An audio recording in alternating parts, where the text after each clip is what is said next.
السلام علیکم دوستو، وائس ہب چینل میں خوش آمدید۔ امید ہے کہ آپ سب خیریت سے ہوں گے۔ آج ہماری سیریز محمد عربی صلی اللہ علیہ وآلہ وسلم کے چیپٹر نمبر 2 کا ایپیسوڈ 2 ہے۔ پچھلے ایپیسوڈ میں ہم نے آپ صلی اللہ علیہ وآلہ وسلم کے شام کے پہلے سفر کے بارے میں پڑھا اور بحیرہ اور ابو طالب کی گفتگو کے بارے میں پڑھا۔ اس ایپیسوڈ میں ہم وہیں سے شروع کریں گے اور ہم آپ صلی اللہ علیہ وآلہ وسلم کی دلچسپیوں کے بارے میں اور شام کے دوسرے سفر کے بارے میں پڑھیں گے۔ تو چلیے شروع کرتے ہیں۔ ابو طالب محمد صلی اللہ علیہ وآلہ وسلم کو لے کر واپس آ گئے۔ بحیرہ نے جو کچھ کہا تھا وہ سب دماغ میں گونج رہا تھا۔ محمد صلی اللہ علیہ وآلہ وسلم کے بارے میں اس نے جو پیشن گوئی کی تھی وہ ذہن میں گردش کر رہی تھی، اور آپ صلی اللہ علیہ وآلہ وسلم کے لیے اپنے ملک سے باہر نکلنے کا یہ پہلا اتفاق تھا۔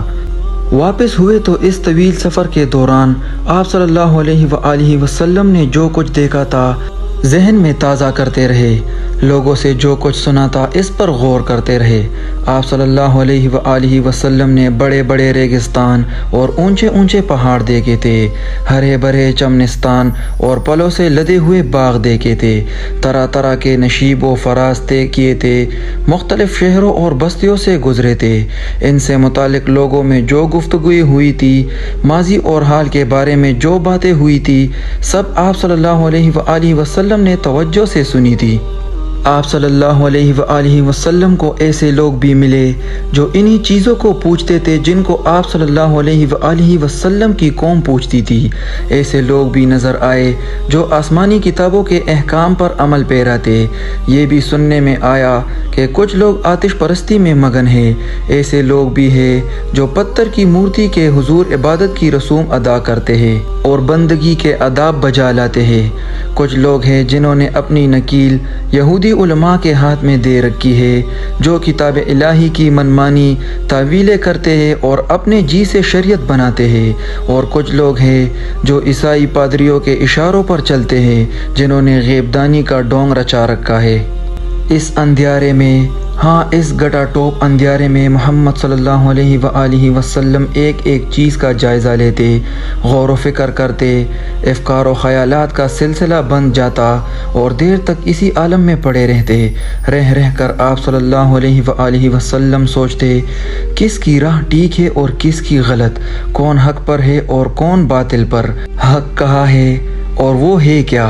کمسن مگر عقل مند اور روشن ضمیر محمد صلی اللہ علیہ وآلہ وسلم کو فکر تھی کسی طرح حق مل جائے، اس کی حقیقت کھل جائے، تاریکی کا پردہ چاک ہو جائے اور روشنی نظر آ جائے۔ لڑکپن کا زمانہ کھیل تماشے کا زمانہ ہوتا ہے، لیکن آپ صلی اللہ علیہ وآلہ وسلم کھیل تماشے سے کوسوں دور رہتے تھے، بیکار باتوں اور فضول کاموں میں کوئی دلچسپی نہ لیتے، ہمیشہ حق کی دھن میں رہتے، اس فکر میں رہتے کہ کوئی ایسی بات معلوم ہو جائے جس میں کوئی رہنمائی ہو، کوئی ایسا نشان نظر آ جائے جس سے کسی حقیقت کا سراغ لگتا ہو۔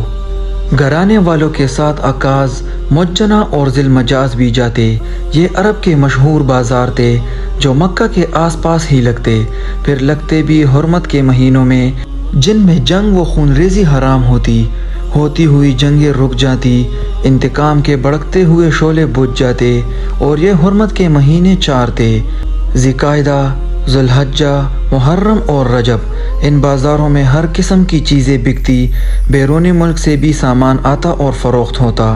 اس کے علاوہ ان میں شعر و شاعری کی محفلیں جمتی، مقررین اپنی اپنی خطابات کے جوہر دکھاتے، ہر شخص اپنے افکار و خیالات کا برملا اظہار کرتا، ہر مذہب کا آدمی اپنے عقائد کی اشاعت کرتا، ہر شخص پوری آزادی سے اپنے نظریے و مسلک پر عمل کرتا، نہ وہاں کسی طرح کا خطرہ ہوتا، نہ کسی سے اندیشہ، ہر ایک مطمئن اور بے غم ہوتا کہ یہ حرمت کے مہینے ہیں۔ یہ بازار آدمیوں سے بھرے ہوتے، ان میں طرح طرح کے لوگ ہوتے، جگہ جگہ کے باشندے ہوتے، ہر طرف ایک چہل پہل ہوتی، ایک ہما ہمی ہوتی۔ ایسے میں آپ صلی اللہ علیہ وآلہ وسلم کو لوگوں سے ملنے جلنے کا، ان کے افکار و عقائد کو سمجھنے کا اور ان کے قول و عمل کو پرکھنے کا بڑا اچھا موقع ملتا، اور یہ فیصلہ کرنے میں بھی آسانی ہوتی کہ کون راہ راست پر ہے اور کون اس سے پرے۔ پھر جب آپ صلی اللہ علیہ وآلہ وسلم تنہائی میں ہوتے اور یکسوئی حاصل کرتے تو ساری باتیں بارگاہ عقل میں پیش کرتے، جو بات صحیح معلوم ہوتی ذہن نشین کر لیتے اور جو غلط معلوم ہوتی اسے دور ڈال دیتے۔ 12 سال کی عمر سے آپ صلی اللہ علیہ وآلہ وسلم بکریاں چرانے لگے تھے۔ اس سے غور و فکر میں اور مدد ملی۔ یہ آپ صلی اللہ علیہ وآلہ وسلم کا محبوب مشغلہ تھا۔ کچھ گھر والوں کی بکریاں ہوتی اور کچھ قبیلے والوں کی۔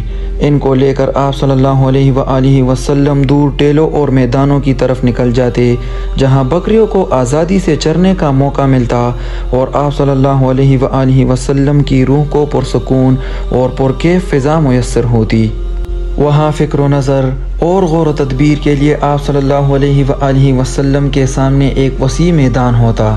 اللہ تعالیٰ کی یہ وسیع و عریض کائنات ایک کتاب کی مانند آپ صلی اللہ علیہ وآلہ وسلم کے سامنے کھلی ہوتی۔ آپ صلی اللہ علیہ وآلہ وسلم اس کی سیر کرتے اور اس کے اشاروں کو سمجھنے کی کوشش کرتے۔ اس طرح آپ صلی اللہ علیہ وآلہ وسلم نے لڑکپن کے ایام اور جوانی کے سال گزارے، نہ کہ دوسرے لڑکوں اور جوانوں کی طرح کھیل کود میں، ہنسی مذاق میں اور بے مقصد کاموں میں۔ اس نوعمری میں آپ صلی اللہ علیہ وآلہ وسلم میں بڑوں کی سی سوچ بوجھ اور دوربینی تھی۔ مکہ میں عام رواج تھا کہ رات کو لوگ اپنے اپنے کاموں سے چھٹی کر کے جمع ہوتے، طرب و نشاط کی محفلیں آراستہ ہوتی، دلچسپ تفریحی پروگرام رہتے۔ داستان گوئی و داستان سرائی اس پروگرام کا ایک اہم جز ہوتا۔ کوئی شخص جس کو اس فن میں کمال ہوتا داستان سنانا شروع کرتا اور لوگ رات رات بھر بیٹھے سنتے رہتے۔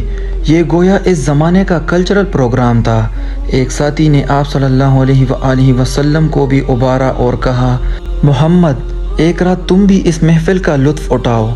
نوجوانی کا زمانہ تھا، ساتھی نے زیادہ کہا تو تیار ہو گئے۔ وہ آپ صلی اللہ علیہ وآلہ وسلم کے ساتھ بکریاں چرایا کرتا تھا۔ آپ صلی اللہ علیہ وآلہ وسلم نے فرمایا، اچھا آج رات میری بکریاں تم دیکھتے رہنا۔